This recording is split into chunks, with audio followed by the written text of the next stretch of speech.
வணக்கம் நிகிதா. திருவள்ளூர் மாவட்டம் அதாவது திருவள்ளூர் மாவட்டம் முழுவதும் பார்த்தோம்னால் காலை முதல் மேகங்கள் சூழ்ந்து கொண்டு மழை பொழிவது போன்று இருந்தது. குறிப்பாக சில இடங்களில் பார்த்தோம்னா அதிகமான வெயில் வந்து வாட்டி வதைத்தது. இந்த நிலையில் பார்த்தோம்னா மாலை நேரங்களில் கருமேகங்கள் சூழ்ந்து திடீரென கனமழை வெளுத்து வாங்கியது. குறிப்பாக திருவள்ளூர் மாவட்டத்தில் பொன்னேரி, அதே போல் கும்படிப்பூண்டி, ஊத்துக்கோட்டை உள்ளிட்ட பல்வேறு பகுதிகளில் தொடர்ந்து 1 மணி நேரத்துக்கு மேலாக கனமழை பெய்து வந்தது. இதனிடையே பார்த்தோம்னால் பொன்னேரி அருகே உள்ள திரு அயற்பாடு என்ற பகுதியில் ரயில் நிலையத்திற்கு கீழ்ப்பகுதியில் அதிகமான மழைநீர் தேங்கியதால் அந்த வழியே செல்லக்கூடிய வாகன ஓட்டிகள் மிகவும் கடுமையான சிரமம் அடைந்தனர்.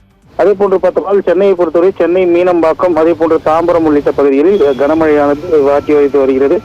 என்னென்னு பார்த்தோம்னால் தற்போது அதாவது பணி முடிந்து வீட்டிற்கு செல்லக்கூடிய அந்த வாகன ஓட்டிகள் பார்த்தோம்னா இருசக்கர வாகன ஓட்டிகள் செல்ல முடியாமல் ஆங்காங்கே மேம்பாலத்துக்கு ஓரங்களிலும் இதே போன்று உயர் மேம்பாலத்துக்கு அடியிலும் நின்று வருகின்றனர். குறிப்பாக திடீரென 1 மணி நேரத்துக்கு பெய்யும் இந்த கனமழையின் காரணமாக சாலை முழுவதும் மழைநீர் தேங்கியபடி இருப்பதால் வாகன ஓட்டிகள் வாகனங்களை இயக்க முடியாமல் கடும் சிரமம் அடைந்து வருகின்றனர். நிக்கிதா.